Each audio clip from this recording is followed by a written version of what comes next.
I did a hardcore Nuzlocke of Pokemon Wilting Y on Insanity Mode, a Gen 6 Romhack that bumps up the difficulty of X and Y to an insane degree, giving almost every boss in the game a legendary and a Mega Evolution. As always, any of my Pokemon that faint will have to be boxed forever, and I'm only allowed to capture the first Pokemon I find per route. And so my adventure begins through Buffelsaft's modified Kalos region, and with potential access to hidden abilities, my starter choice is made incredibly easy. You want us to call you an idiot? No, I actually think that's the best starter choice, Sean. You want us to call you handsome? Look, Sean, I just don't feel the same way. Oh, you want us to call you little bitch? Excuse me, what? After meeting what's supposed to be my friends, I head to Route 2, where there's normally a guaranteed Pidgey encounter. Except on Insanity Mode, it's been swapped out for a Torchic. The event Torchic you got at the launch of X and Y, with speed boost holding a Blazikenite. That's pretty finger-licking good. Certainly a lot better than my encounter in Santaloon Forest, a poop monkey.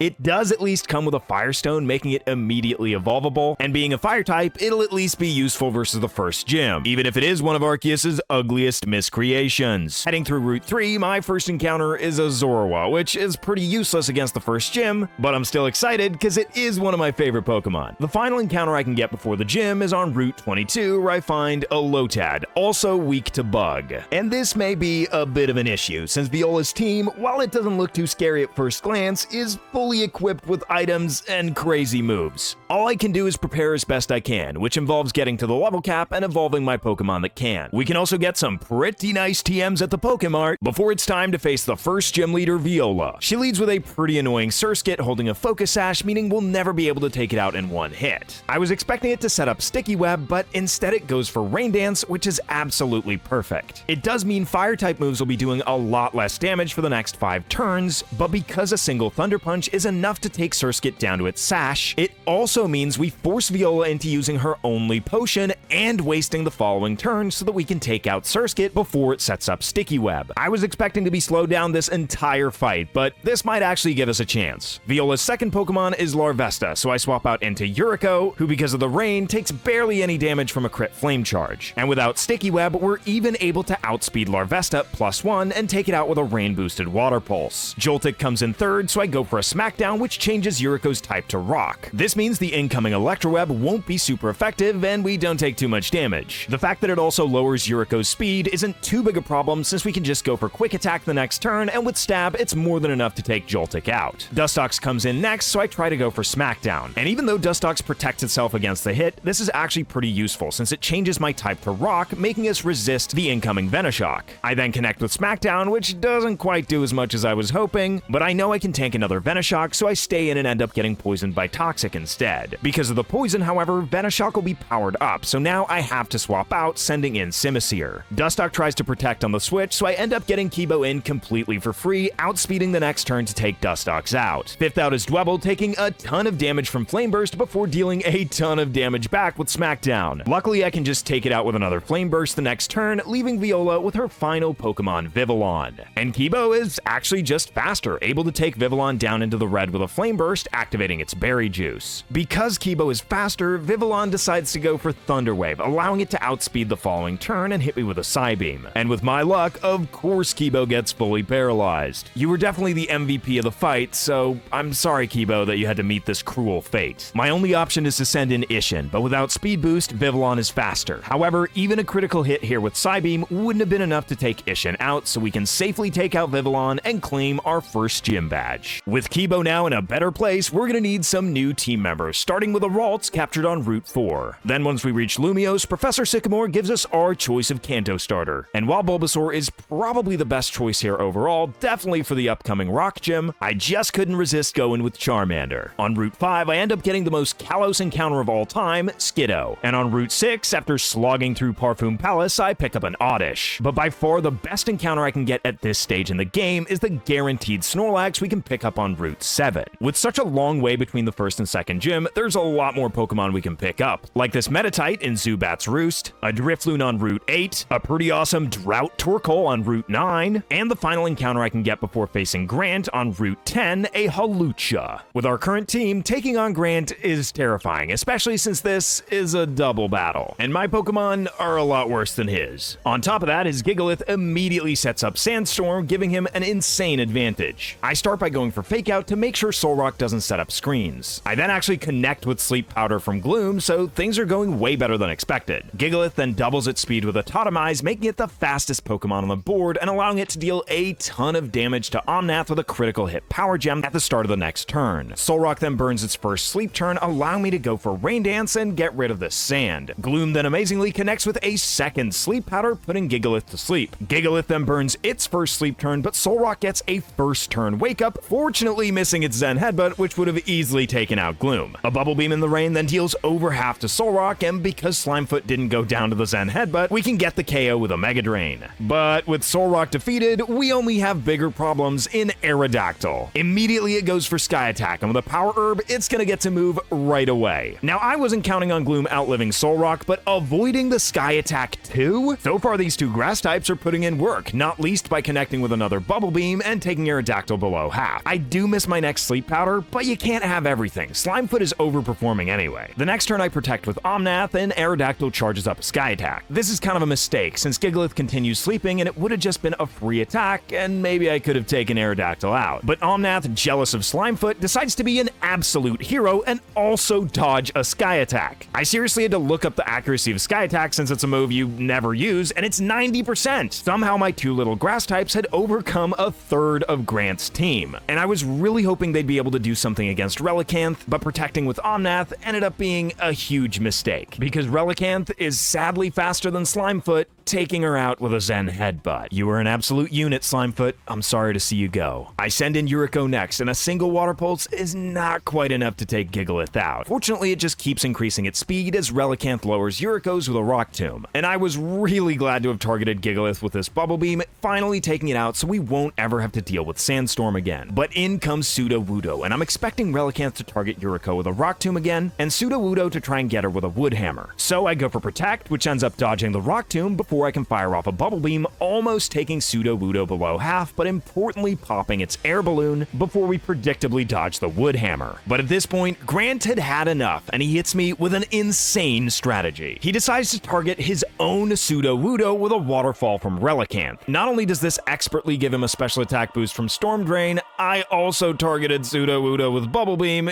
giving him another special attack boost. By protecting with Omnath and drawing the aggro of both enemies, at least I can get in a free Thunder Punch. Because all bets are off and Omnath is basically doomed at this point, I try for the double protect and actually end up getting it, at least granting me a second Thunder Punch before Omnath's fate is sealed the following turn. Yeah, at this point, things are really starting to go downhill. At least I get to connect with a third Thunder Punch that unfortunately doesn't get the KO, but at least gets a paralysis. This luckily counters the speed boost Relicanth gets from a Salac Berry. Grant then of course heals all the way up as Yuriko goes for Protect, baiting a Giga Drain from Cradilly. Snorlax then gets in for a Bulldoze, lowering our enemy's speed. Somehow we've got to beat this boosted Cradilly, so I swap out of Yuriko into Saskia. Amazingly, Snorlax outspeeds two Pokemon and deals a bit of chip damage with Thunder Punch. We then take a ton of damage from a resisted Giga Drain and Relicanth gets paralyzed. Our only hope here is Flying Press, which is incredibly effective against Cradilly, but we don't quite get there, only activating its Citrus Berry. Snorlax hits another Thunder Punch, and Cradilly taunts me by going for Toxic, because Saskia falling to a Zen Headbutt almost certainly means the attempt is doomed.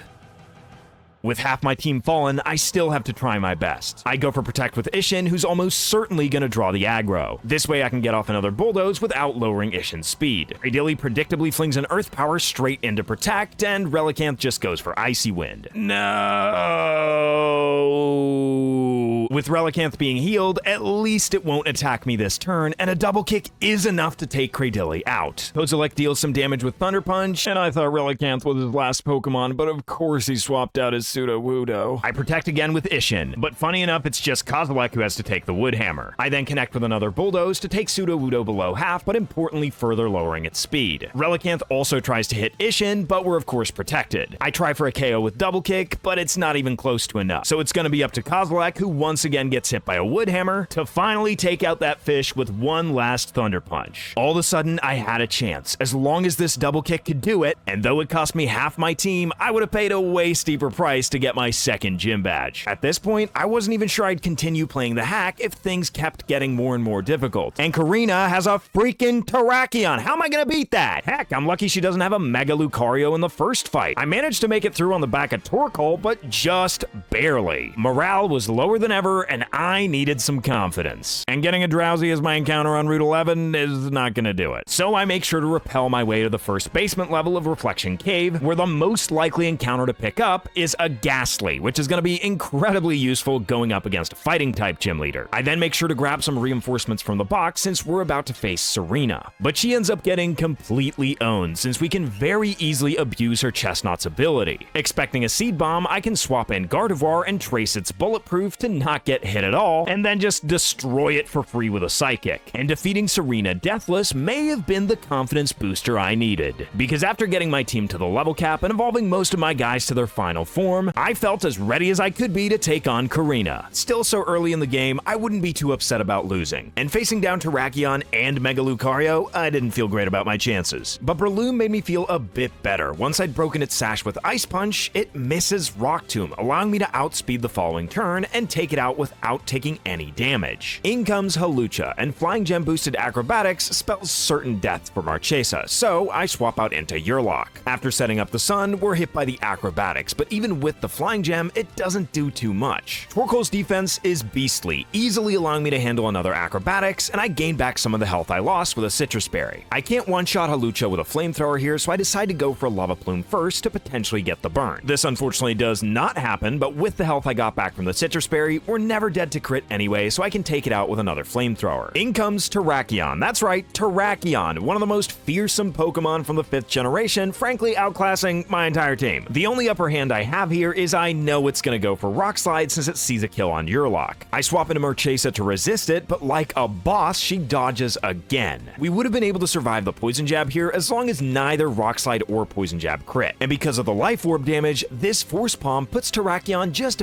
barely into the red. And best of all, it actually lands the Paralysis. If not for the Paralysis, I'd simply have to sacrifice Marchesa. Because Karina's forced to heal, we would have had one more chance with Force Palm here to get the Paralysis. If not, Terrakion would simply outspeed next turn and Marchesa would be toast. But with the speed drop from Paralysis, we easily outspeed Terrakion the next turn and just barely survive the poison with 2 HP remaining. Karina then sends in Pangoro, and because of Sucker Punch, I can't stay in, so I decide to swap out and send in Gardevoir. But after tracing Iron Fist, this does not go to plan, since Pangoro instead goes for Power Up Punch, boosting its attack. It only outspeeds with Sucker Punch, and at +1, it just barely misses out on the KO. Losing Norn here would have been an absolute disaster, but because she survived, I can fire off a quad-effective Draining Kiss, not only taking Pangoro out, but gaining most of that health back. With only 2 Pokemon left, Karina sends in Gallade for the epic Ralts Final Evolution showdown. Unfortunately for Karina, Elish Norn is faster, and impressively takes out most of Gallade's health with a Draining Kiss. She bulks up, boosting her attack and defense, but because it doesn't boost speed, we can simply outspeed the following turn, take out Gallade, leaving Karina with her final Pokemon, Lucario. As soon as she Mega Evolves, any Steel-type move would take out Gardevoir, so I'm forced to swap out into Blaziken, as she then turns into Mega Lucario. Unfortunately for Karina, this thing only has ineffective moves against Blaziken, except for Vacuum Wave. There's no point in protecting to get a speed boost since Vacuum Wave is priority anyway. And while Citrus Berry would allow us to survive another hit, a Fire Punch is all it takes to take out Lucario, and defeating Karina deathless gave me the confidence to think we might just make it. On top of that, defeating Karina gives us probably the best free encounter in the entire game. Girls handing out Mega Lucarios, and I am here for it. We're able to evolve our starter Yuriko into her final form, and in Coumarine City, we're able to buy any Mega Stone we want. In preparation for the next gym, I also evolved Jetmir into Go-Goat, because in this hack, Buffelsaft has really upgraded the Buttman. He's been changed to a rotation battle with some of the most viable grass types out there. But with my Sun team, I didn't feel like I had too much to worry about, especially since we've just unlocked Mega Evolution. I start off the fight by seeing what he wants to do, which is rotating into Superior, as I go for Protect just to get a speed boost with Ishin at the end of the turn. His Venusaur does have Earthquake, so I'm hoping he swaps to it as we both Mega Evolve. As we turn into Megazard Y, theoretically theoretically Venusaur should be faster because of its chlorophyll ability. However, Generation 6 does not have dynamic speed, so it goes off whatever your speed stat is at the start of the turn. Even with dynamic speed, Mega Venusaur doesn't have chlorophyll, instead it has thick fat, which is why we want to use Air Slash instead of a fire move to guarantee the one-hit KO. And with his Mega Venusaur defeated, he sends in Torterra, which means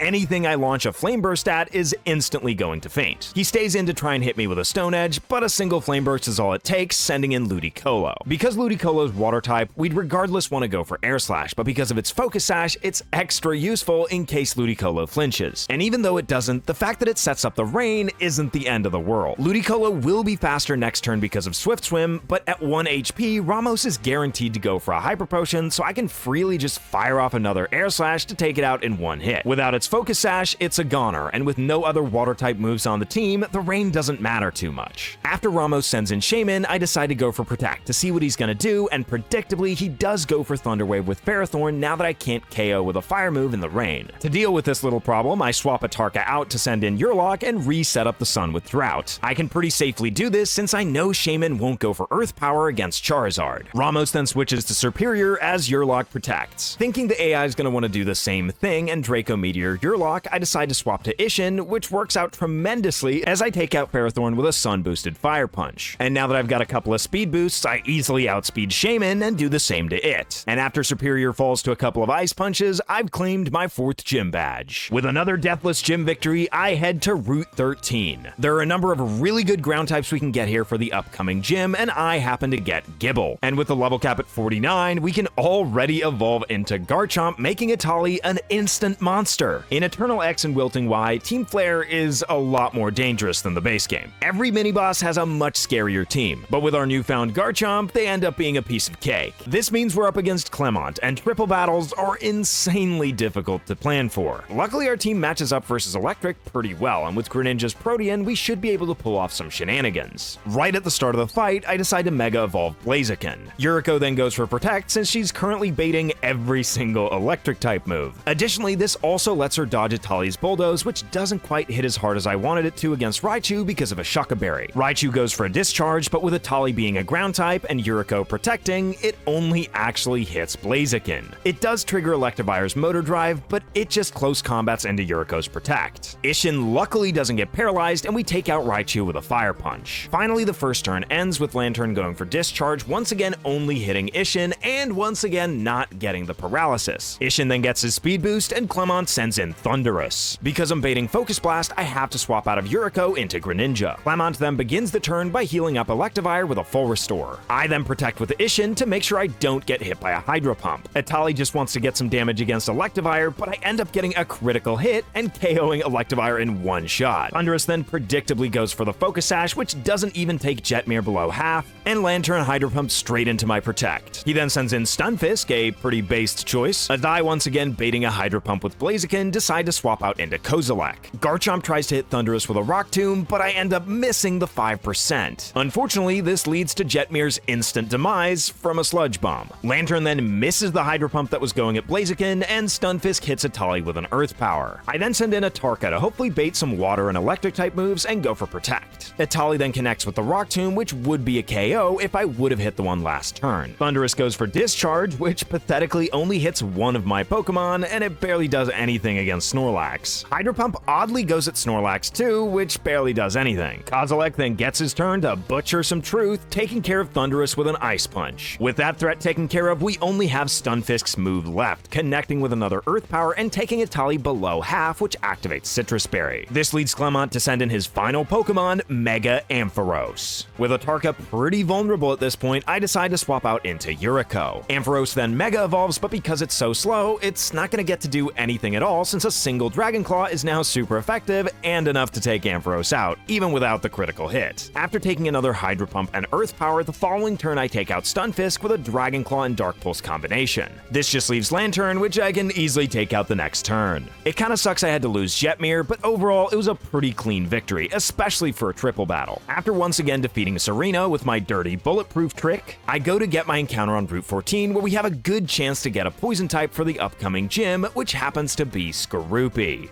And Skorupi is a perfect encounter to get right before the gym fight versus Valerie. It's a relief to see that this fight is a single battle, since planning for doubles, rotation, and triples is much more challenging. Even so, I came in with a good plan, starting with Yurlok to set up the sun. Our boy here's holding a personberry in case Klefki goes for swagger, which it just ends up missing, allowing me to just take it out with flamethrower. That thing can be incredibly annoying, and I'm glad it didn't get to set up spikes. Gramble comes in second, and I'm expecting it to either go for the super effective Earthquake or to protect in order to get poisoned from its toxic orb to activate Quick Feet. Either way, it's completely safe to swap into a Tarka, who can outspeed even after the ability boost and take out Gramble with a sun-boosted flamethrower. Third out is Azumarill, and with huge power, it could still do some damage with Waterfall, but because the sun is up, it's not going to be that bad, so I can fairly safely swap in Atraxa. Waterfall connects, but in the sun, it barely does a fifth of Atraxa's health. I then go for a stab poison jab, which unfortunately doesn't do enough to take Azumarill out, but poisons it deep in the red. Azumarill switches it up and goes for Play Rough, which with a critical hit takes me incredibly low, but I can at least get some health back with a Citrus Berry. This Citrus Berry is incredibly helpful, especially now that the sun is over, since we don't get KO'd by Aqua Jet at this range. Poison was sadly not enough to take out Azumarill last turn, so unfortunately Valerie heals up with a full restore, but we can take it down just as low with another poison jab. From there we simply outspeed with another one with Azumarill in the red to take it out. Fourth out is Mismagius, and honestly I stayed in as a sack, expecting it to KO me. Instead it just goes for a nasty plot. And because Mismagius has been changed to be a ghost fairy type,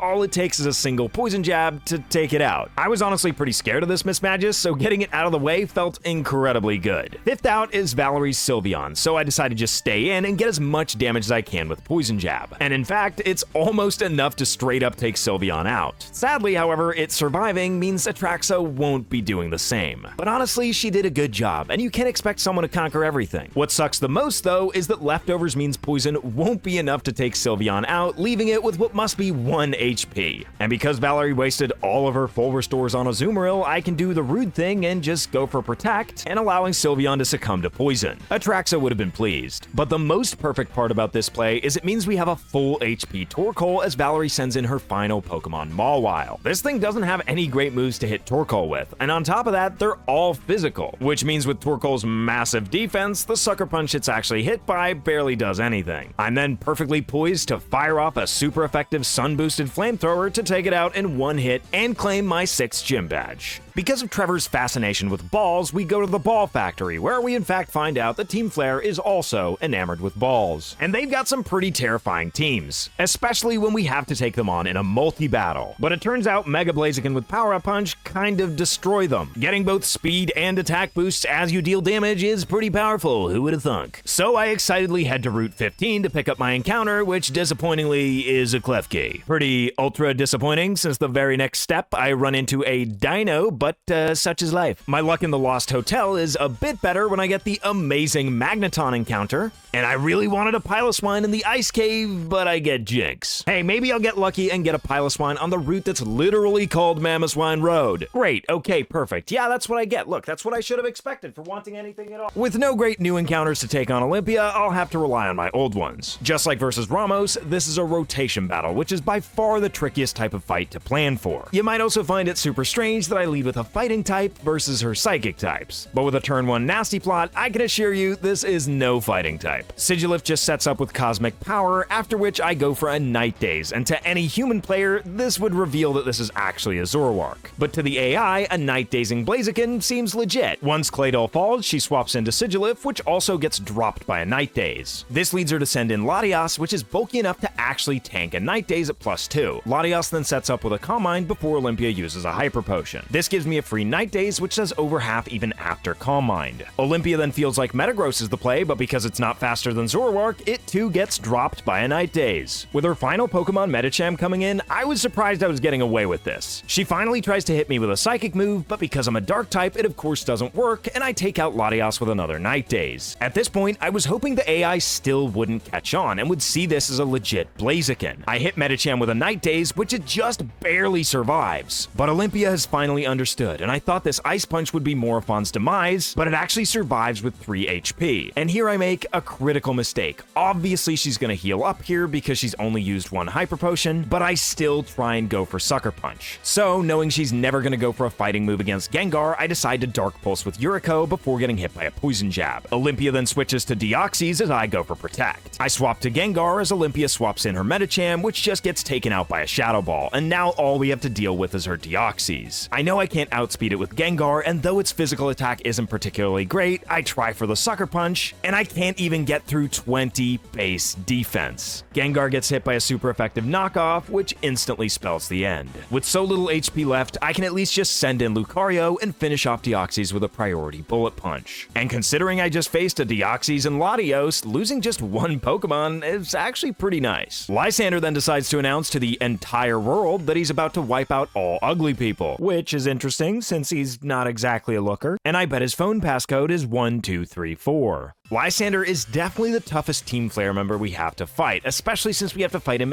3 times with 3 different teams. He does use a lot of the same Pokemon in the 3 fights, so there are a few strategies we'll be able to reuse. For instance, against Mienshao, the strategy is to instantly Mega Evolve Lucario. I then go for Protect for 2 reasons, the first one being to make it so that we don't have to deal with Lucario's regular speed so that we outspeed next turn. The second reason being that we're baiting high Jump Kick and can easily take Mienshao out with any move the following turn. Lysander then sends in Garchomp, which instantly crumbles to Ice Punch. Volcarona comes in third, so I swap out into Itali. Volcarona just goes for Quiver Dance, which is fine since with enough EV investment, we can outspeed it anyway and take it out with a quad-effective Rock Tomb. Honchkrow comes in next, and though it doesn't go down to a single Rock Tomb, it helps me out by taking itself out with Recoil. Gyarados comes in next, and here I make kind of a risky play. I stay in and go for Rock Tomb here, which doesn't do too much damage, but more importantly, by staying in, I'm risking a crit. And because this isn't a fight with too high stakes, I definitely shouldn't have risked Garchomp since it's one of my most useful Pokemon. Realizing my mistake, I swap out of Itali and send in Yuriko. And as she switches into an Aqua Tail, I get a brilliant idea. I first take Gyarados out with a couple of Dark Pulses, only costing her about half of her HP, and facing down Heatran, I don't really want to switch anything in, so I decide to stay in and go for Surf, hoping it'll be enough to KO, but it just barely falls short. Once again, I fear I may have made a terrible mistake when it goes for Magma Storm, because while it isn't very effective as a resisted move, Magma Storm deals residual damage every turn, leaving me at 1 HP. Realizing how clumsily I've played this battle and how easily I could have lost Garchomp to a crit, or Yuriko if I would have just taken 1 more point of damage, I vowed to come up with a much safer strategy for the next fight. And boy did I ever. Mind you, it is a one-time strategy, so I can't use it for the 3rd phase, which is a completely different battle anyway. But for this fight, I realized there's an item I had that I could utilize that would totally wreck this man. For starters, I use the exact same strategy against Mienshao, easily knocking it out. He conveniently sends in Honchkrow next, which I can one-shot with a Thunder Punch.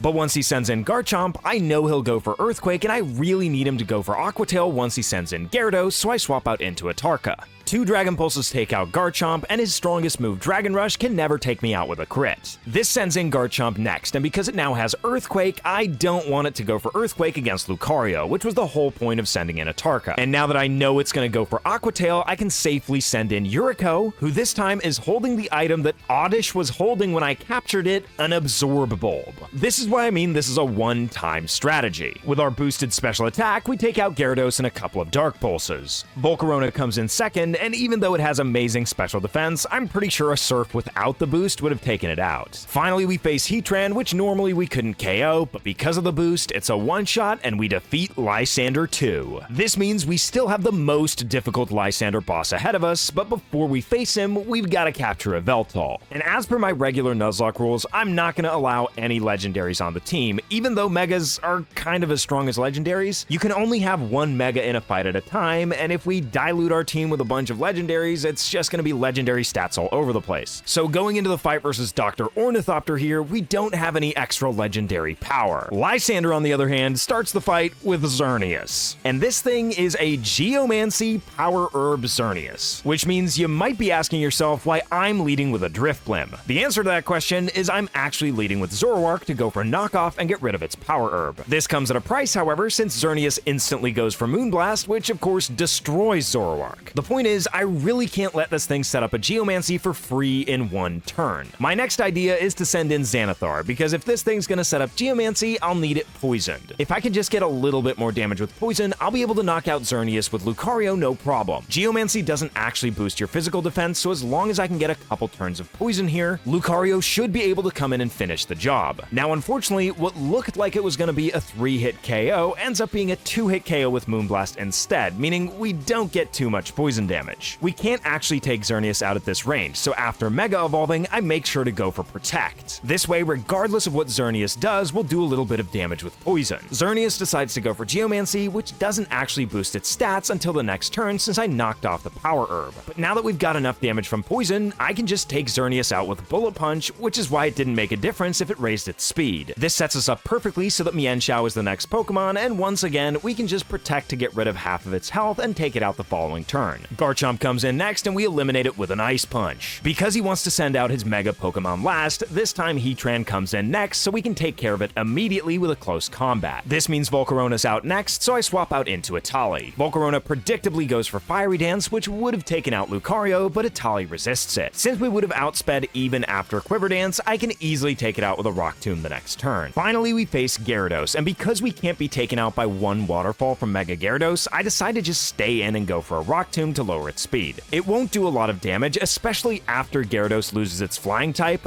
but we might as well get that little bit of extra damage. As I said, there's no way for Waterfall to take Itali out, even with a critical hit, so after munching on a Citrus Berry, I decide to swap out and send in Yuriko. And Gyarados just goes for Dragon Dance on the Switch, effectively just canceling out my Rock Tomb. This way, Yuriko is faster the following turn, and with a Protean-boosted Grass Knot, we can easily take the Giant Shrimp out. And with Gyarados down, we've defeated all of Team Flare. And frankly, there are so many Team Flare boss fights in this game that I was very happy to be done with them. Thank you, my lord. Serena, I didn't know you felt this way, but now that you bring it up, maybe you'd like to go out for some coffee. I have so much respect for you as a friend. With that awkwardness behind us, I head to Curryway Town, where I pick up a guaranteed Poliwag. With Swift Swim, this thing is incredibly good, since we can just buy a King's Rock and immediately evolve it into Drizzle Politoed. Before we can reach Snowbell, we have to take on our friends. But Shauna's team is nothing compared to my squad of absolute units, so she gets completely destroyed. I know, Shauna, it's not the way you were hoping to get fucked. Then once we get to Snowbell City, we get access to all kinds of items. Now this is gaming. I then head to Pokemon Village to find Wolfric, where the encounter table is absolutely insane, and I find a Celebi. This doesn't actually help me out since I'm not allowed to use any legendaries, but it's kinda cool, I guess. Traditions are traditions, and the final gym leader fight is versus Wolfric and his team of ice types. And just like versus Clemont, this is a triple battle. But facing down a bunch of ice types, we've definitely got the advantage, not only because it's the weakest type in the game, but also because we've got a full Sun team. Unfortunately for Wolfric, Aurorus is way faster than Yurlok, meaning we get to set up the Sun. Then because Atarka is my fastest Pokemon with a speed boosting nature, I make sure to target Frostlass to take it out with a flamethrower. Jinx does move next, but fortunately misses a lovely kiss, allowing me to take out Aurorus with a Force Palm. Yurlok then launches a flamethrower, taking out Jinx, meaning we took out all of Wolfric's first 3 Pokemon in one turn. As for his final 3, he's got a Lapras, an Abomasnow that's about to Mega Evolve, and a Kyurem White. Because his Abomasnow sets up the snow, I come up with a brilliant idea to wait a turn to Mega Evolve Atarka to set up the Sun again. Only I did so a little bit prematurely, since Abomasnow immediately Mega Evolves, and Mega Abomasnow also has Snow Warning and gets rid of my Sun. This is very unfortunate since it means Atarka's Flamethrower isn't enough to take Kyurem out. Luckily, I did double target it with Medicham just in case, which means we get to knock it out anyway. Mega Abomasnow actually connects with a Focus Mist, taking Yurlok below half, which sets the stage for Lapras to do the unthinkable. Yurlok, you've been my light throughout this entire playthrough, and it pains me beyond words to see your flame of life go extinguished. I really wanted to bring Yurlok to the Elite Four so that maybe she could get to see the Hall of Fame. But instead of getting what she deserves, she falls in a snowy wasteland. It's at least some consolation that Atarka can immediately delete Abomasnow the next turn with a quad-effective flamethrower, and then all it takes is a Force Palm from Marchesa to finish off the fight. Another badge collected, but at an unthinkable cost. With all 8 Kalos badges collected, we're ready to go through the Victory Road. A cave full of challenging trainers, all with full teams of 6, and perhaps the most challenging being Serena. Although she did kind of just get swept by Mega Lucario. But Serena is not the foe we have to think about right now. Up to this point, we've been able to prepare for every single boss fight one by one, replacing fainted Pokemon as we go along, but against the Elite Four, that's not an option. And these are the most stacked teams in the entire game. First, we have to make our way through a single battle versus Drasna, facing some of the most fearsome dragon Pokemon of all time in a one-on-one. We have to take on Malva's fire types in a double battle, and if we let her have the sun at all, it could be an absolute disaster. We have to face Vikström in a rotation battle, which is the fight I'm probably the least worried about. But worst of all is the triple battle versus Seabold's water types. With Kyogre setting Rain and 2 Swift Swim leads, followed by Palkia, this is going to be an absolute nightmare. So I've chosen my team of 6 carefully, starting with, well, our starter, Yuriko the Protean Greninja, with Surf, Dark Pulse, Ice Beam, and Grass Knot. Yargle the Drizzle Politoed, with Surf, Protect, Encore, and Perish Song.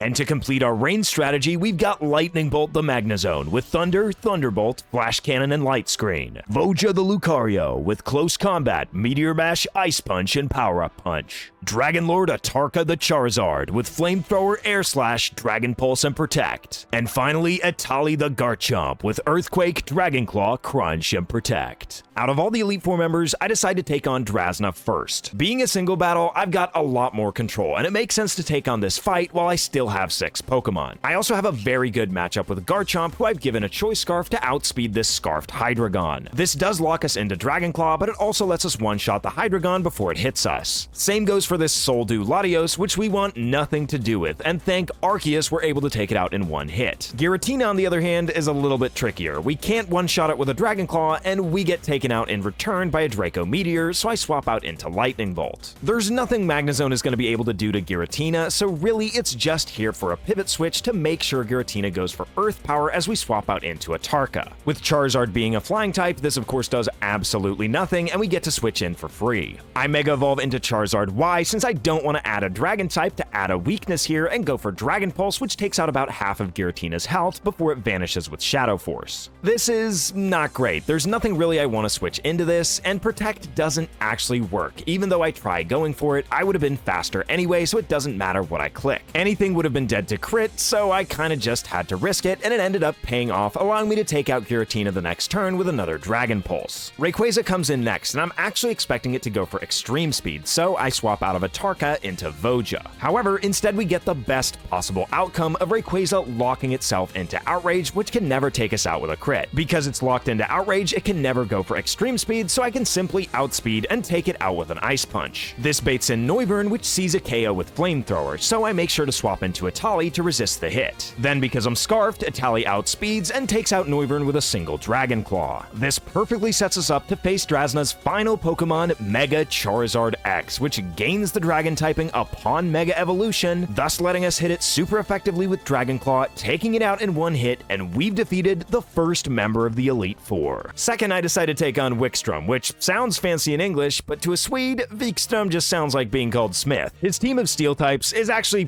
pretty manageable, especially for a team that has a lot of fighting, ground, and fire. And he immediately decides to make things easier for me by allowing me to torch his Ferrothorn with a Flamethrower. This of course leads to him sending in Dialga, by far the biggest problem on his team. So I rotate to Voja, who's been choice banded, thus giving him enough power to one-shot Dialga with a close combat. Getting access to choice items is an absolute game changer. Vikström then sends in Aegislash, which we definitely don't want to hit on the physical side, so I decide to go for Flamethrower, as he swaps back to his lead Klefki and paralyzes Atarka with Thunder Wave. But I already hedged against this when I made Atarka my lead, giving him a Lumberry. This way, I don't have to deal with the paralysis, and Klefki goes down to Flamethrower. With half of Vikström's team defeated, he sends in his Aggron. Now that he's revealed his Mega Pokemon, I decide to reveal mine. And with Voja choice banded and Atarka holding a Lumberry, it of course has to be Garchomp. Now, Mega Aggron is a little bit annoying because of the filter ability, meaning it takes less damage from super effective hits, like this Earthquake. But this just means it survives to hit me back with a pathetic Earthquake of its own, not nearly dealing as much damage. A pathetic critical hit that I make sure to pay back in full when I take him out the next turn with a second Earthquake. And at this point, Vikström only has 2 Pokemon left, and they're incredibly weak to Earthquake. So Atali cleans up by first quaking the Aegislash and and then destroying the Empoleon. Because the idea of taking on Seabold makes me reach for a new pair of underwear, I decide to take on Malva next. But she's no pushover herself, leading with Reshiram and Drought Ninetales. And despite the fact that I could set up the rain here by sending in Politoed immediately, I think it's more effective to send in these two first. That's because I can protect with Yuriko to dodge the incoming Earthquake, and with an equipped Choice Band, I can deal enough damage despite the spread move power decrease to take out both Reshiram and Ninetales in the very first turn. This does create a bit of a problem though, since she sends in an Air Balloon Chandelure and Ho-Oh, neither of which I can hit with Earthquake, which I am locked into. So I'm forced to swap out of Itali, but this is kind of perfect since it gives me a window to send in Yargle and instead set up the rain. This will in turn power up the Surf I go for with Yuriko, which is enough to take out Chandelure, but not quite enough to KO the bulky Ho-Oh. This does unfortunately give Ho-Oh a window to go for Brave Bird, but it just ends up going for Sacred Fire instead, so we don't even have to worry about dodging the Brave Bird crit. Fifth Malva sends out Heatran, but this is perfect since Yargle can just go for Protect and we can fire off a Surf again with Yuriko, this time not hitting Yargle, and with the 100% boost to damage from the rain, it's enough to take both of our opponents out, leaving Malva with only Charizard. Because Charizard is going to set up the sun when it Mega Evolves, it's likely going to go for Solar Beam against one of my two Pokemon. And because Yargle protected last turn, I decide to swap it out for Itali and protect with Yuriko. As Charizard then goes for Solar Beam, it ends up targeting Yuriko, which doesn't do anything at all. In case it wants to go for Solar Beam again, I decide to swap out into a Tarka who quad resists it, but taking that hit won't be necessary since Rock Tomb connects, taking out Charizard in one hit, meaning there's only one more Elite Four member to face. Seabold's team is the kind of nightmare you might bring to Worlds, but the Elite Four, a bit much. This type of synergy in a triple battle should be illegal, and we run into the problem of even if we Mega Evolve a Tarka and get rid of the rain, because there's no dynamic speed in Generation 6, Ludicolo and Kingdra are gonna have the stats they had at the beginning of the turn, at which point it was raining, so even when Charizard sets up the sun, we're dealing with double speed. So we're mostly setting up the sun to reduce water damage. This annoying speed feature means I have to Scarf Garchomp to Dragon Claw into Kingdra so it doesn't immediately get KO'd by an Ice Beam. Ludicolo then goes for Surf, but because it's in the sun, it barely deals any damage to anyone. Then before Kyogre even gets to move, I make sure to strike with a Life Orb Grass Knot, which is stab because of Protean, and just enough to take Kyogre out. That thing is a literal whale, so of course it's a one-shot. Then at the end of the turn, I have a Tarka go for Air Slash, taking out Ludicolo. And with that little maneuver, we just took out half of Seabold's team in the very first turn, which leaves the guy with his final three, Gastrodon, Palkia, and Blastoise. My biggest worry this turn is actually dealing with Gastrodon, but it ends up really helping me out by going for Protect. This way, it's not taking out Garchomp with an Ice Beam, which I would have been okay with, since before that, she would have had time to take out Palkia. Yuriko then goes for another Grass Knot, which is surprisingly enough to just take out Mega Blastoise. And from here, I try to hit the Gastrodon with a Solar Beam from a Tarka, but it just ends up hitting the Protect. But like I said, this is actually perfect, since we can get Gastrodon down low with a Dragon Claw, and because it's a Pulse move, Yuriko is able to hit it all the way from the other side of the field with a Dark Pulse to take it out. Amazingly, my team had pulled it off, and in no less than 3 turns, my full team of 6 Elite Four Pokemon had made it all the way to the champion,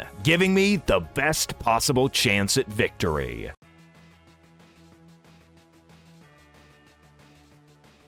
Diantha is a single battle, but she has one of the craziest teams in the entire game. She leads with Genesect, and if this thing had Thunderbolt, I would be in very big trouble. I decide to lead with a Tarka, but despite Genesect getting a special attack boost and outspeeding, its best move is Ice Beam, which can never get a KO. Even if we got Frozen, Flamethrower would thaw me out, and the quad effective stab hit is enough to take Genesect out. Next is Zygarde, and nothing wants to switch into this thing, so I decide to just stay in since a Tarka has already done his job. Before going down, I deal just over half with a Dragon Pulse as the Zygarde locks itself into Outrage, spelling the end for a Tarka. You fought bravely, my friend, and I knew you were the right choice at Sycamore's lab. Zygarde gets a bit of health back with its leftovers, but it's not something we're super concerned about. Garchomp is still Choice Scarfed, so we easily outspeed, locking ourselves into Dragon Claw and taking Zygarde out. For some reason, this leads Diantha to send in Blaziken. At full health, I'm not too concerned with whatever this thing can do, so I just go for a Dragon Claw, dealing over half as it sets up with Swords Dance. I suppose Diantha thinks she's gonna sweep after a speed boost, but because of Choice Scarf, Garchomp is much faster than +1 Blaziken, allowing us to just take it out the next turn.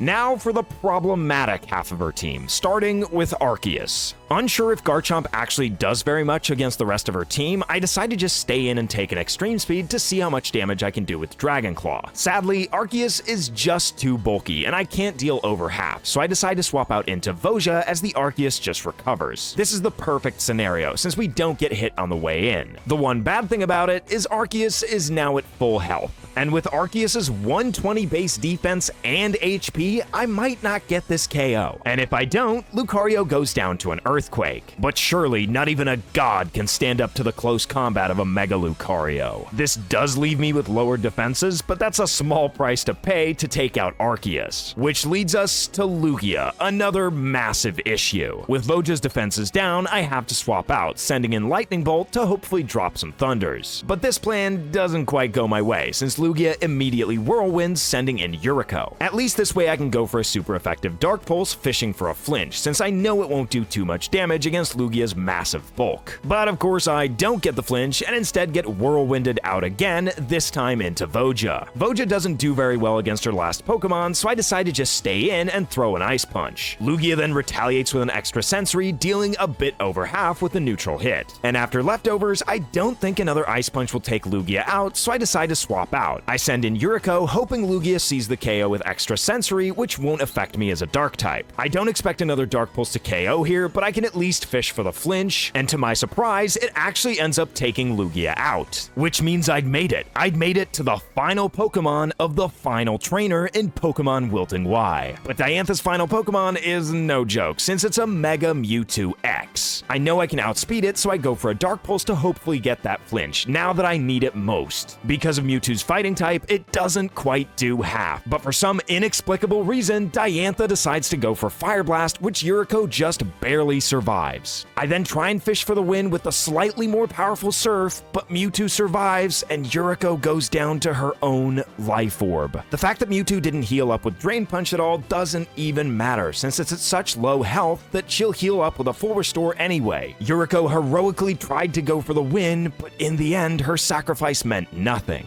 However, the full restore means I can guarantee to get off a Perish Song, and with 4 Pokemon still standing to her 3 turns to do something about it, I'm feeling pretty good about my chances. Yargle even survives, firing off a rain-boosted Surf before he falls to a second Zen Headbutt, and so Mewtwo's Perish count falls to 1. I send in Lightning Bolt, who unfortunately gets hit really hard with a Drain Punch, which I would have survived regardless because of Sturdy, and I can't think of a more fitting way to end a hardcore Nuzlocke.